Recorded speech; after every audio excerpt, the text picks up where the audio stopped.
चातुर्मास के नियमों का वर्णन। नारद जी बोले, ऐसा कहकर भगवान विष्णु मछली का रूप धारण किया। विंध्याचल पर्वत पर तप कर रहे महर्षि कश्यप की अंजलि के जल में जा पहुँचे। महर्षि कश्यप ने दया करके उसे अपने कमंडल में रख लिया।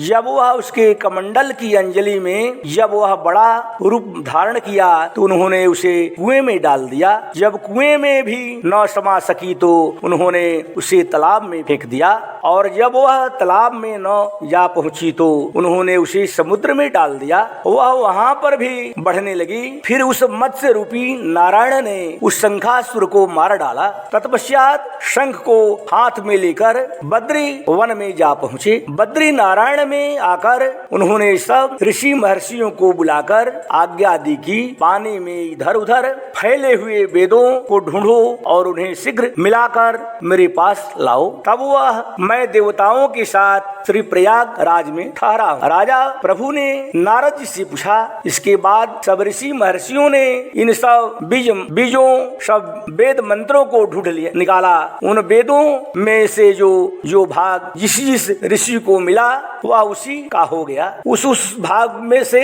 उसी दिन से वही ऋषि कहलाए। सब वेदों को लेकर ऋषि महर्षि प्रयागराज में आए और उन्होंने वे सब भगवान विष्णु व ब्रह्मा जी को समर्पित कर दिए। ब्रह्मा जी वेदों को पाकर बड़े प्रसन्न हुए। उन्होंने देवताओं और ऋषियों के साथ अश्वमेध यज्ञ किया।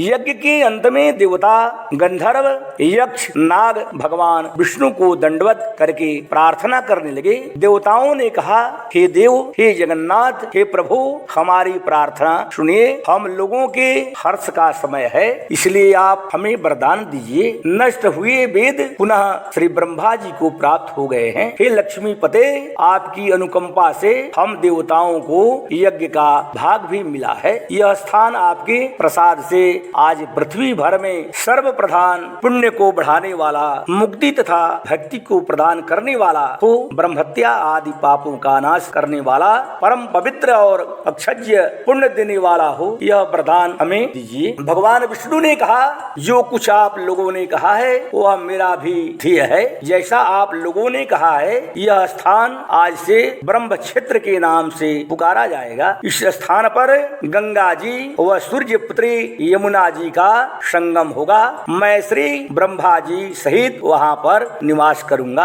वहाँ पर किया हुआ जप तप तथा दान महान फलदायक होगा। पहले जन्म में किए हुए पाप, ब्रह्महत्या आदि भी इस तीर्थराज में स्नान करने से नष्ट हो जाएंगे। जो लोग अपने पिता आदि को वहाँ लाकर तर्पण व श्राद्ध करेंगे, उनके पिता मेरे स्वरूप को प्राप्त करेंगे और वह तीनों प्रकार की मुक्ति को प्राप्त करेंगे। मकर की संक्रांति पर माघ मास में प्रातः काल यहाँ आकर स्नान करने वालों के दर्शन मात्र से ही सब पाप नष्ट हो जाते हैं। ठीक उसी तरह जिस तरह सूर्य के तेजी से अंधकार का नाश हो जाता है। हे मुनीश्वर, मेरे वचन ध्यान पूर्वक सुनिए। मैं सर्वत्र व्याप्त रहता हुआ भी हमेशा बद्री नारायण में निवास करता हूँ। सैकड़ों वर्ष तक किसी दूसरे स्थान पर तप करने का जो फल मिलता है वही फल यहाँ एक दिन में मिल जाता है। जो मनुष्य मेरे उस